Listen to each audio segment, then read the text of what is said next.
The day love died and then came back. Imagine knowing exactly how you were going to die. The day, the hour, the pain. And instead of running away, you walk straight toward it. Not because you have to, but because you choose to. Because on the other side of that pain is every single person you have ever loved. This is the story of Jesus Christ, the most powerful moment in all of human history. The day love itself was nailed to a cross. Stay with me, because this story doesn't end in darkness. It was the night before everything changed. Jesus sat with his 12 closest friends, his disciples sharing one final meal together. But this was no ordinary dinner. Jesus knew he knew what was coming.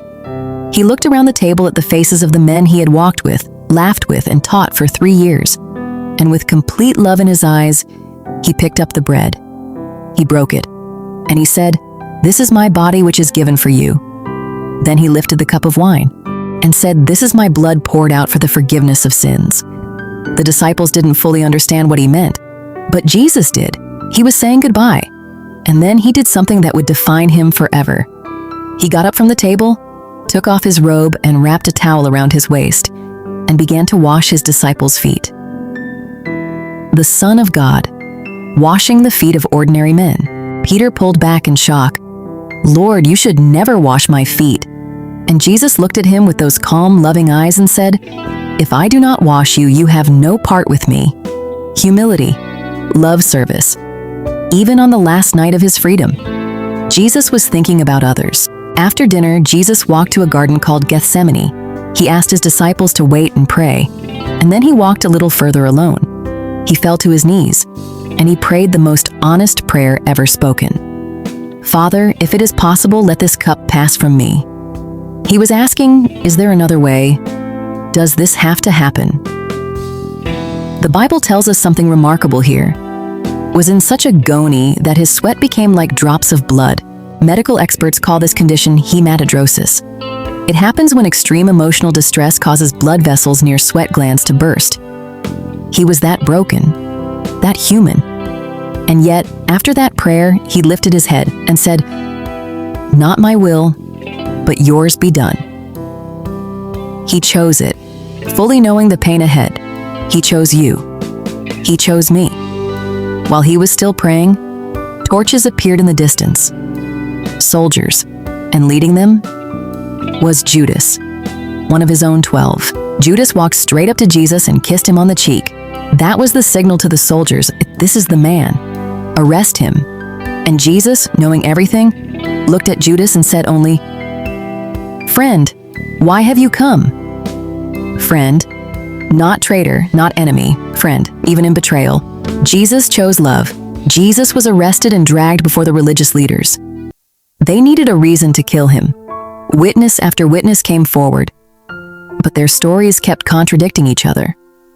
Finally, the high priest stood up and demanded, "Tell us, are you the Christ, the Son of God?" And Jesus, and who had been mostly silent through this entire mockery of a trial, looked him straight in the eyes and said, "I am." 2 words, that was all they needed. They tore their robes in rage. "Blasphemy," they cried. Then they did something that breaks your heart. They blindfolded him, hit him across the face, and said, "Prophecy, who hit you?" The Son of God, blindfolded and mocked. He said nothing. Then he was taken to Pontius Pilate, the Roman governor. Pilate questioned Jesus and found no guilt in him. He even went to the crowd and said, "I find no basis for a charge against this man." But the crowd, stirred up by the religious leaders, Mike screamed back, "Crucify him! Crucify him!" Pilate had Jesus flogged, beaten so severely that the skin on his back was torn open. Then, the Roman soldiers twisted thorns into a crown and pressed it into his skull. They put a purple robe on him and mocked him, "Hail, King of the Jews!" And yet, not one word of anger from Jesus, not one curse, not one plea for revenge, only silence and love. They made him carry his own cross through the streets of Jerusalem, his back torn open, a crown of thorns on his head, blood running down his face. The crowds lined the streets. Some mocked, some wept. He fell under the weight of the cross. A man named Simon was pulled from the crowd to help carry it, and then they reached the place called Golgotha, the place of the skull. They laid Jesus on the cross and drove nails through his hands and through his feet. Then they lifted the cross upright and left him there to die. Crucifixion was designed to be the most painful, most humiliating death possible. Every breath required pushing up on nailed feet just to fill the lungs. The pain was beyond anything we can imagine, and yet, the very first words Jesus spoke from that cross were, "Father, forgive them, for they do not know what they are doing." Forgiveness. For the people killing him, above his head they placed a sign that read, "Jesus of Nazareth, King of the Jews." They meant it as mockery, but it was the most accurate title ever written. One of the criminals crucified beside him sneered, "If you are the Christ, save yourself and us." But the other criminal rebuked him, "We are getting what we deserve, but this man has done nothing wrong." Then he turned to Jesus and said, "Jesus, and remember me when you come into your kingdom." And Jesus, struggling for every breath, turned and said, "Today you will be with me in paradise." Even dying, he was saving someone. For 3 hours, darkness covered the land, and then Jesus cried out in a loud voice, "It is finished." And he bowed his head and gave up his spirit. At that moment, the earth shook, rocks split, and the curtain in the temple, a thick curtain separating ordinary people from the presence of God, tore in two, from top to bottom, as if God himself reached down and ripped it open, saying, "The way to me is now open." For everyone. A Roman soldier who had watched everything looked up at the cross and said, "Surely this man was the Son of God." A man named Joseph, a secret follower of Jesus, asked for his body. He wrapped Jesus in clean linen cloth and placed him in a brand new tomb carved from rock. A large stone was rolled across the entrance. The religious leaders went to Pilate and said, "Seal the tomb, put guards outside. His disciples might steal the body and claim he rose from the dead." So they sealed it. They stationed soldiers. They thought, "It's over." His disciples were hiding behind locked doors. Terrified, devastated, broken, the man they had left everything to follow was gone. Saturday passed in silence, the longest day of their lives. And then, Sunday came. Early in the morning and before sunrise, Mary Magdalene came to the tomb, and she stopped. The stone had been rolled away. She ran to find Peter and John. "They have taken the Lord out of the tomb, and we don't know where they have put him." Peter and John ran to the tomb. John reached it first. He looked in and saw the linen cloths lying there, but no body. Then Peter went inside. The burial cloth that had been around Jesus' head was folded neatly, placed separately. This was not a robbery. Robbers don't fold. This was intentional. A message. Mary stood outside the tomb, weeping. She looked inside and saw 2 angels in white sitting where Jesus had been. They asked her, "Why are you crying?" She said, "They have taken my Lord away and I don't know where they put him." She turned around and saw a man standing there. Through her tears, she thought it was the gardener. The man said, "Woman, why are you crying? Who are you looking for?"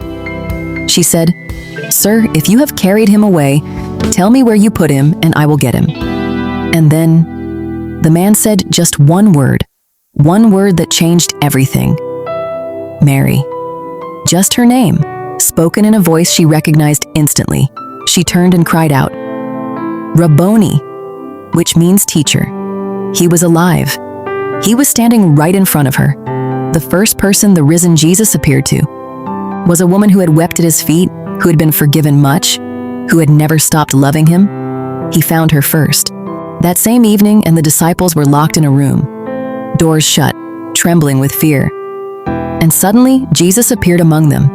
Through locked doors, he stood there and said, "Peace be with you." He showed them his hands, his side, and the disciples, overcome with joy, finally believed. He was alive. Over the next 40 days, Jesus appeared to his followers many times, once to over 500 people at the same time. He ate with them, walked with them, taught them. Before he ascended into heaven, he gathered them together and said, All authority in heaven and on earth has been given to me. Go and make disciples of all nations, and surely I am with you always, to the very end of the age.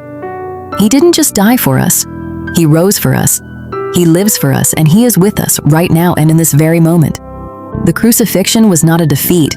It was the greatest act of love in all of human history. And the resurrection was God's answer to every dark moment you have ever faced. Death does not have the final word. Darkness does not win. Sunday always comes. If you are going through something right now, if you feel broken, betrayed, forgotten, remember this story. Jesus went through every kind of pain imaginable, and He came out the other side. So can you. If this story touched your heart and you understand what Jesus does for us, drop a comment, "Jesus is my Lord." Share this with someone who needs hope today. And join the Jesus family, because here, no one walks alone. God bless you.